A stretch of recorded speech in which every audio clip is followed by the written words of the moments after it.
Welcome to EnDuhMeTreeOwSuhs with me, Chloe Kidd, where I am going to be talking about everything circulating around the condition that I have got called endometriosis. These episodes that I will be creating are my own opinion and what I have researched. Hi all, welcome. Today I thought I would bring my fiance Brett on with me onto this podcast to get his view on my current condition and sort of explain how it affects us as a couple with our day-to-day lives. Hey guys, how's it going? So, what I've printed out in front of both Brett and I is a sheet with everything bullet pointed so we don't miss anything out. So first thing I thought we would talk about is the hospital trips. So when we before we even found out that I even had this condition. I would say it was pretty tough at the start with, wasn't it? Yeah, it was. Especially when we're going within the urology area. I think we'd had a holiday for a whole week in October. And we had a whole week off, didn't we? I did explain it in my diagnosis how many times a day we went up to the hospital and we were under urology. So just a refresh, when I first had these problems, I went to my doctors and they were meant to refer me to a urogynecologist. Instead, they referred me to urology, so I didn't even see a gynecologist before this even started properly. So we basically spent about 4 days during our 3 to week 4 off, days, consistently through having scans and everything. And the fact that they thought originally it was kidney stones or anything like that. Well, they thought it was kidney or gallbladder, didn't they? Gallbladder stones. So I think end of that 4-day period, it got a bit frustrating in the end. And then it was consistent trips up to A&E with severe pain. Needless to say, it was very heartbreaking to see how much pain you were in and consistently in tears. From where I was sitting, it wasn't pleasant at all. No, it wasn't. Especially the time that we went up to A&E and I was laying on the bed and you were sat on a chair next to me, and then that duty doctor who came from Ipswich Hospital, I think he was on loan, and he turned around and said, "Have you considered it to be endometriosis?" What was your reaction to that? Because I remember we both Googled it straight away, didn't we, on our phones, thinking, I know you shouldn't Google anything because you don't know what the internet brings up. I'd never heard of it. I'd never heard of it. And obviously speaking to some of the women at work for myself, and kind of saying what it was, and immediately they knew what it was straight away because either their daughters or they dealt with it in the past through pregnancies, before full pregnancies. So the knowledge of it was unknown. To then find out that potentially that you had it. We assumed it could. You have had issues with your kidneys in the past. We thought thought straight away it was kidney stones because of where it was a kidney issue. Yeah, because where my pain is basically my lower back and round the side, and then in my lower abdominal area. But they thought to begin with, because of it being based where it was and me having kidney problems in the past, they did say straight away, "Oh, have you thought it could be kidney stones or gallbladder stones?" And they wanted to rule that out straight away because obviously I wasn't passing urine I was passing urine, but it was the fact it was burning urine and it smelled like there was blood in it. And we were trying to put 2 and 2 together, saying, why is this causing this for me to be in so much pain? I mean, predominantly it was just back pain, but it was gradually edging around to the front area. I don't normally disrespect doctors in any way, but the fact that when the urology doctor near the end of it said it was back spasms, I mean, I obviously questioned it because how can it be back spasms eventually where you're, in fact, like you say, you're urinating and it's smell of blood. But the fact is the back pain was excruciating, but now the pain was gradually moving around to where your womb is, I kind of questioned it to why it can't just be back pain anymore. Is something else is seriously wrong? And unfortunately the answer's weren't given in those 4 days that we were there. No, it wasn't. It didn't wasn't, conclude properly, did it? When no, they were just asking us. The fact it wasn't until probably our last trip to A&E, to the fact that a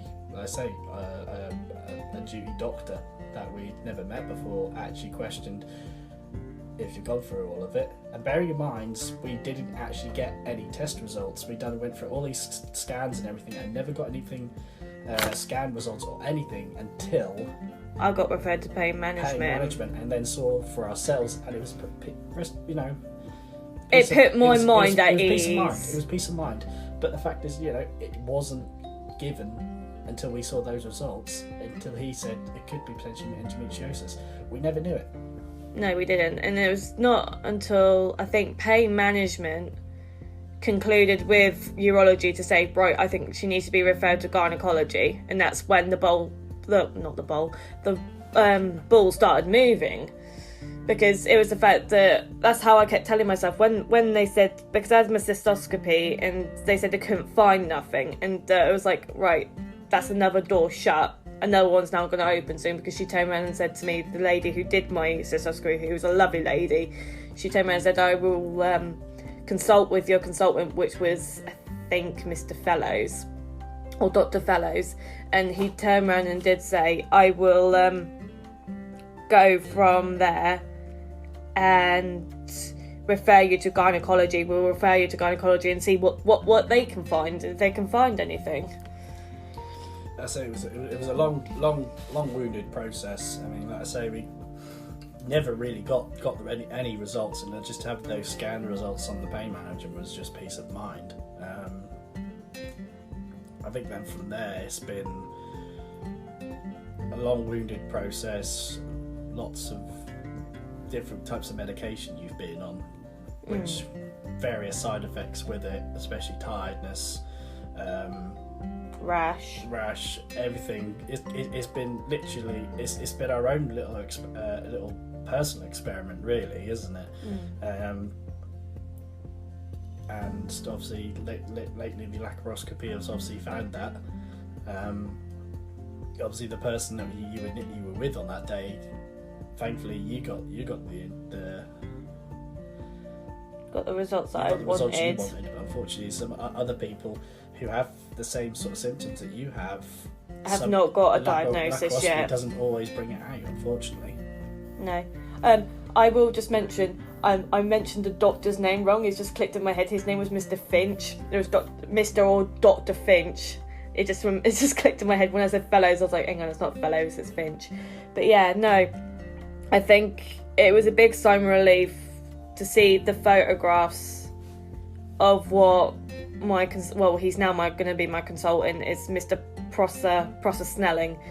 He is absolutely brilliant. He has done so much for me already that I haven't even started my journey into treatment yet.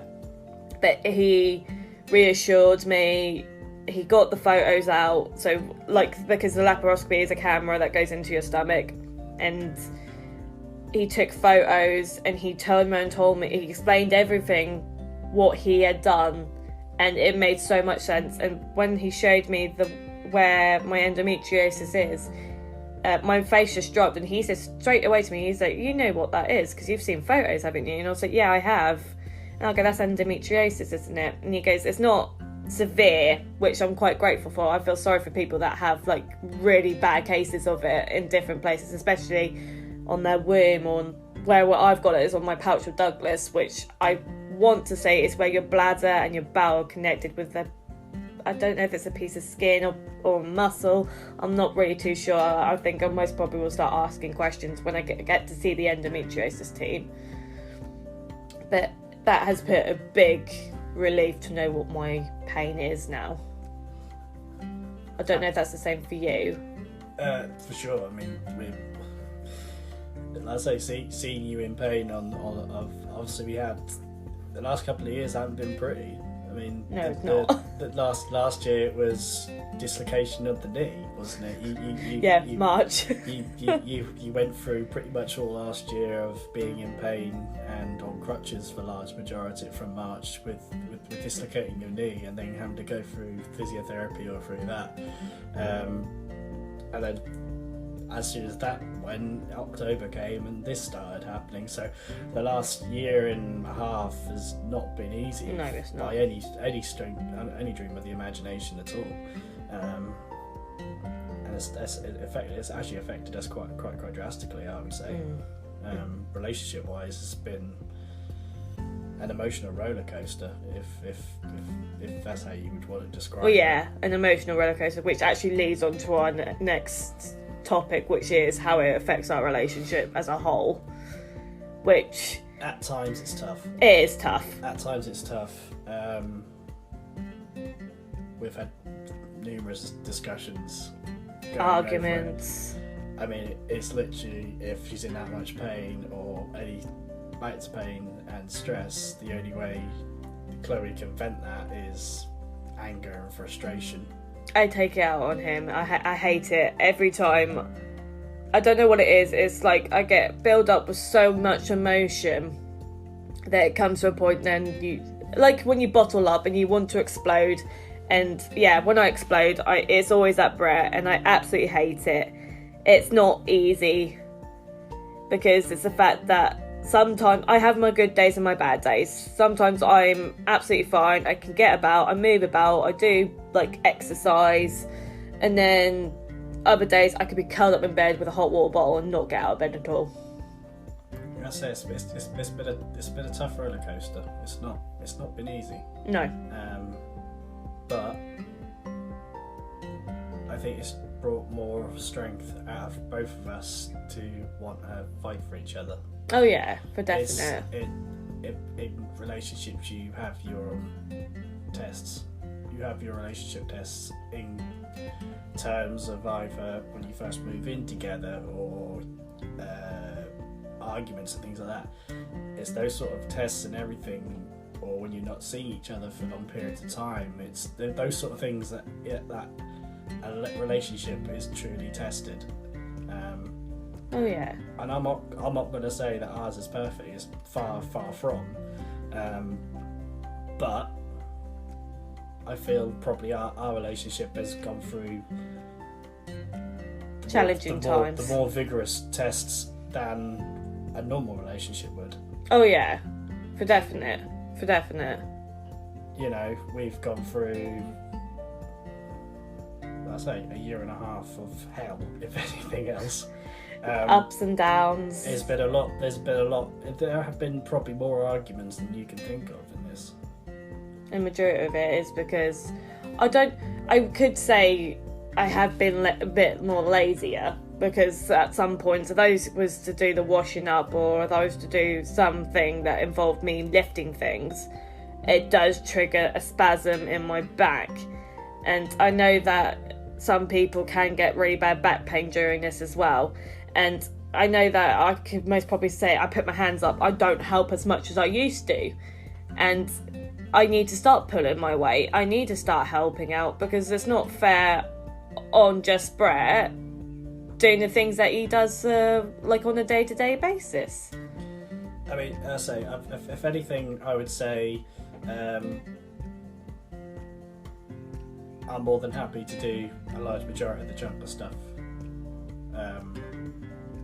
I say we're living together, for crying out loud. I know that's one of our topics when we move on, but I think we cover it more or less, might as well cover it right now as we're kind of going through parts of this. Living together has been difficult. I put my hands up, that has been difficult. That it comes to points that we try and spend time together, but we do sometimes actually give each other space, don't we? I think at the moment, because we're both at the moment going through this COVID-19 basis, we're both key workers. At the moment, we're going through stressful times. I know we both work different industries. You're within the NHS, some within the retail sector, and it's both stresses where we just come home and we work different times. Oh yeah, because large majority of the time I'm home before you. So if anything, is you come in the door, first thing you want to do is go upstairs, have a bath, and then just chill out upstairs. I'm quite happy to stay downstairs and just chill out and watch TV and play on the Xbox and whatnot. In that respect, we give each other the space, But there are times where we miss that kind of intimacy, if anything, where we just want to go, so I'll probably come upstairs and see if you're alright, and then... Yeah, you always reassure me. It's not like you just leave me alone and go, yeah, let her get on with whatever she wants to do upstairs. But no, you always come upstairs. You always, well, even if we're lazy, you always message me on Facebook to say, you okay? Do you need anything? It could be that. It could literally be like that. I'll be sitting in the armchair down in the living room, and I'll literally go, I can't be asked to get up to the chair. I'll just Facebook message you. Just in the recliner. Just like, nah, don't worry, she'll be alright. But generally living together, I think, is the best thing we ever done. Yeah. Generally, the best decision we probably have made is moving in together. Because, it's made life so much easier for myself. Not only location area, but it's just the general area around where we live as well. It's such a nice, quiet area at most times. But like I say, there have been tests around on here where there have been lashings out at times due to the pain, and obviously the fact that some parts of it where you can't do things, and I totally accept that. As well as you do. At times you can't probably do as much as what I probably would do. Yeah. But you have stepped up in the past, in previous times and current times now to try and push yourself a little bit further. So in fact, I've got to push myself, because it's not going to be helpful if I was just to lounge about. I know that some people might find it easy to lounge about and not be able to do anything and be like, oh, not like pity me sort of thing. I know that some people find it more difficult to do day-to-day things than I can. I know that I haven't got the severe case. I've got the mild case. I've got the stage 1 case of it, which is not as bad as someone that might have stage 4 of it, because there's 4 stages of it. I know that I could probably get worse, but let's not cross that bridge until we come to it. But I can see, like, because I follow people on Instagram, I follow people on Twitter, and I can see how people with different stages, it affects them in different ways. So it's not like, say, someone with a stage 4 case and me with a stage 1 case, there can be so many different things that could happen to them to what could happen to me, if that makes sense. I mean, what would you consider... I mean, if we move on to one of our other ones, is the general chores. I mean, we're talking about living together. How does it feel just generally doing the general chores? I mean, the general chores that you and we tend to do when we share it out is we cook near enough every night, if we do. Yeah, we try and take it in turns. Washing up is a chore for me. I think we've both noticed that. But we try and take it in turns to wash up as much as we can. I think for you, it's kind of the same as me. I have general back issues as well, which when I stand in a certain position or a certain place at a long given time, so such as doing the washing up, my back stiffens up, so my lower back muscles seize up and give me pain. Yeah, I've noticed that. I know for a fact that's nowhere near as painful as what you go through. But I get the taste of the pain when I stand in a similar place for that period of time. Oh yeah. That's why I try and say to us, take a break in between. So say something needs soaking, like for example a pan or a saucepan. We always try and leave it in the sink, go and do something else, and then come back to it. But it's not always that easy, because sometimes we do forget and leave it in the sink overnight, but we always come back to it the next morning and try and wash it up and put it away.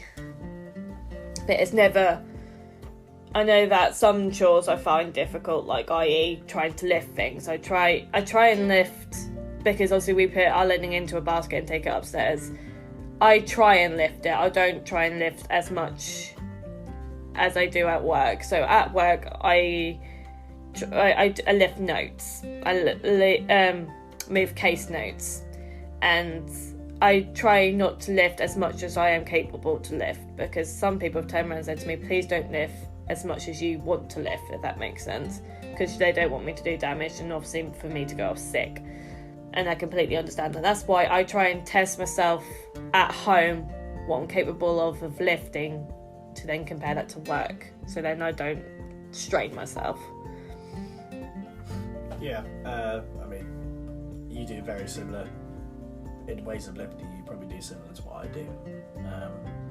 I'm a delivery driver by trade, so if anything,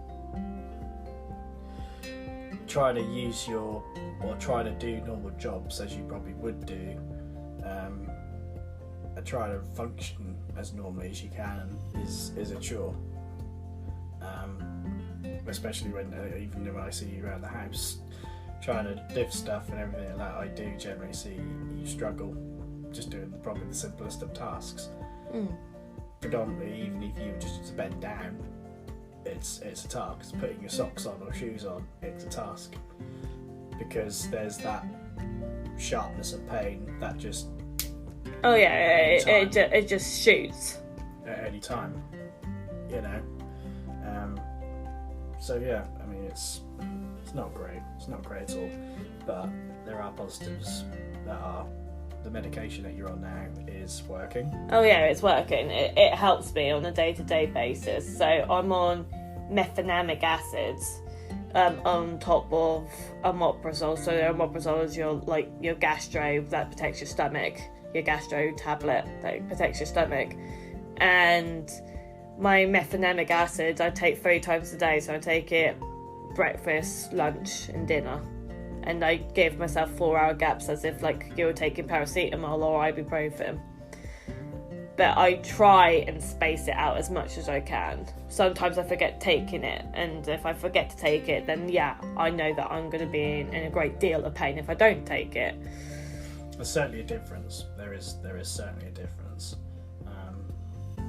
I feel a bit more. I don't know if you agree with me. I feel a bit more bubblier once I've had the medication. You certainly look and feel more relaxed. There's certainly more of a relaxed feel and more of a more bubbly kind of personality than if you were not on the medication. Then you would certainly there's a certain real difference and feel like that. For sure, definitely a more positive view. Shall we move on to the more sensitive subject? What, i.e. the sex life? Yeah. This has hit us for 6. Ever since I got diagnosed. Well, even before I got diagnosed with it, shall I say. It comes to a point that I can't even have sex properly because it hurts that much. It's come to a point, and I think we'll both agree on this, the intimacy side has dropped. It has dropped drastically. I think to the fact for yourself that you barely don't want me probably even cuddling you at times, because if I was to probably touch it at your back, for instance, or as I come round to hug you or something like that, and I literally touch either the front part of your stomach or just put my hand on you or something like that, and it's shoot pain. It does hurt. It hurts. It hurts. I don't know if it's because I'm not lubricated properly. Sometimes if I am lubricated a lot more, then it can be pleasurable, but at times I have struggled to not be able to lubricate properly, and we try and have it, and I don't know if it's because of me being dry, but it's the fact that I then get shooting pain straight in my back and I can't go any further. The sex life is non-existent. It is non-existent. It's non-existent at the moment.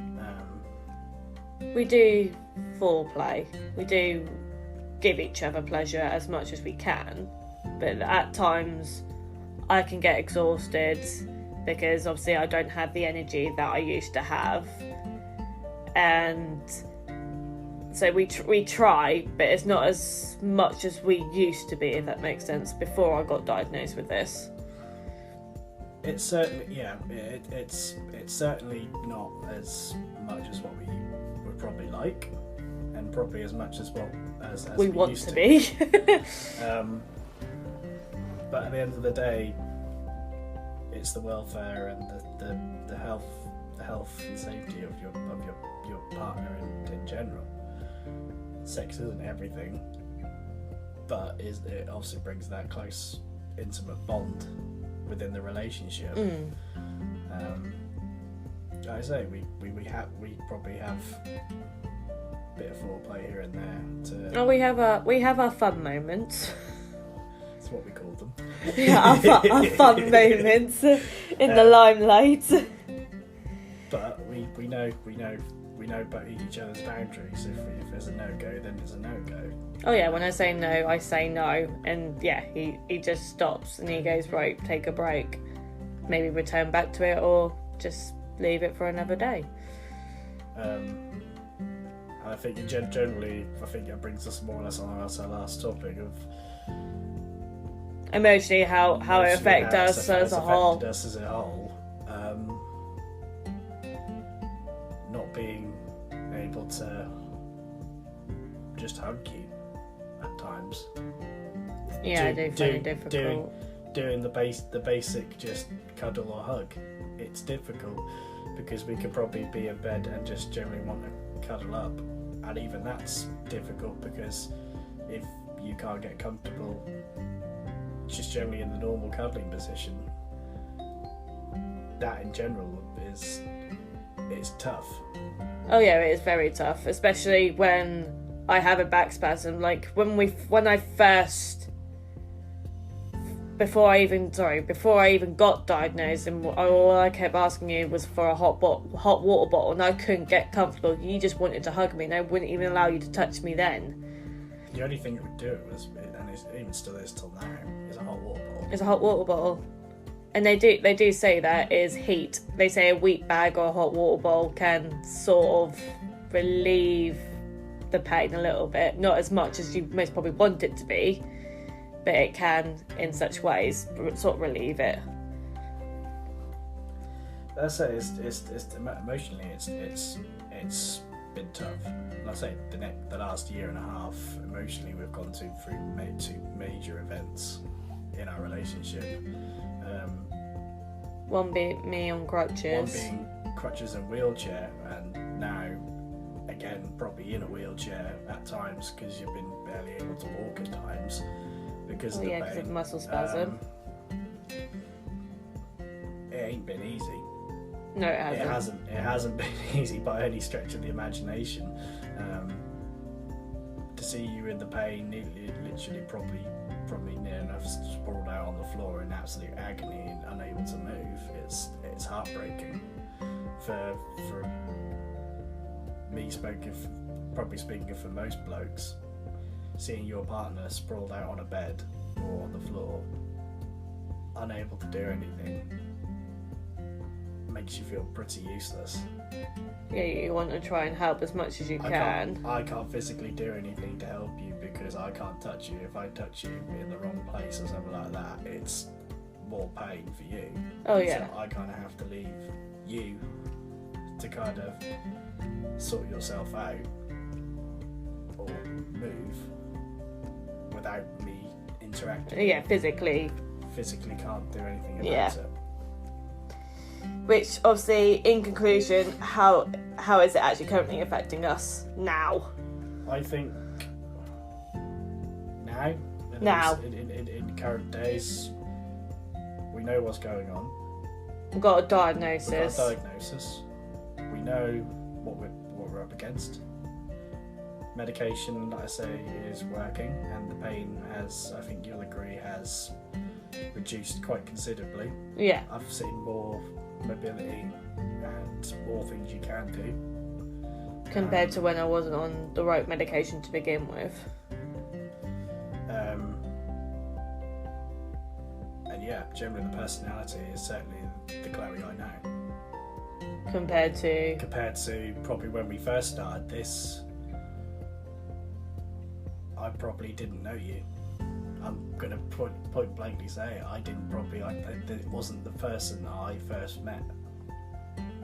Yeah, I sort of see where you're coming from. It was a struggle to try and gain back something that was once taken from me and try and gain that person back, if that makes sense. I know it came to the point that I was always reduced into tears saying, I'm in pain, what the hell to do? And I keep remembering shouting at you saying, help me, what do I do? And there was you thinking, what am I meant to do?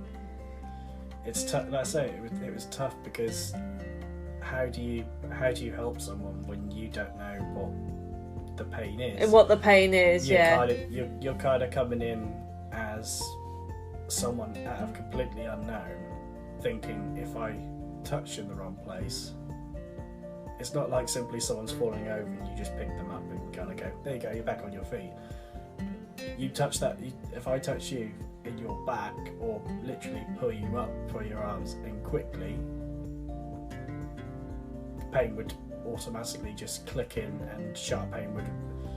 It's not like I have to, especially when you were down, if you were bent down or anything like that, I'd have to leave you to get up on your own. Oh yeah, because you can't physically touch me, I wouldn't allow you. Regardless if I was just to put my hand out to obviously help you up, that wasn't possible.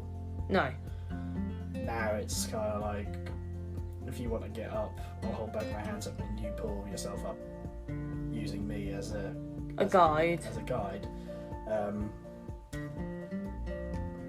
So yeah, I have my fiance back, who I knew when I first met her. Things are a lot more better now because we know what we're facing, and based on the last two major events we've had over this last year and a half, we're stronger for it. Oh yeah, I completely agree. Our relationship bond in general is far stronger than I can ever imagined. Oh yeah, I completely agree with you. We've gone through challenges for our time that have probably put us to breaking point, and this part of it probably is one of them. Yeah. There have been parts where I have come downstairs and just want to sleep down here. Just keep out of harm's way. And there have been a couple of nights where I have done that in general, especially after your laparoscopy, where I've come downstairs and slept down here, so you have the space of the bed. It was the first night I think you stayed down here, and then you came up the second night I think you did, and you sort of gave me my space. That's what they try and do, give the space. But it was the fact that sometimes I cannot, I don't know if it's the same for you, can't sleep without each other. If you were to sleep downstairs, I sometimes have a rough night's sleep. I think when before we started living together, when you used to stay over and everything, I wouldn't be able to sleep as well as I did when you used to stay over, and now it's impossible for me to sleep properly without you having your arm around me. It's the comfort things, and it's during those times that parts of it, because we had arguments and everything, those comfort times weren't there because it's how difficult those times were. Oh yeah. But like I say, we've come out those sides stronger, and we're stronger than ever. And we constantly tell each other, week by week or day by day, we are a team, and that's what we'll stay. You know, for crying out loud, we're getting married in 2 years' time. You know, if we didn't, we can't put up with each other now. Yeah, exactly. If we can't put up with each other living together, God knows what we're going to be like if we're married. But yeah, everything is positive, and we're moving on with it. We're taking each day as it comes. Yeah. Right, I am going to conclude that there. Thank you so much for listening. I really appreciate it. If you left a rating and a review, you can find show notes on my Facebook page and on my YouTube channel, which is spelled the pronunciation way of endometriosis. Go follow me on social media as well, which is Facebook, which is EndometrioWad, and Instagram, EndoWaddlers, and I'll catch you in the next episode.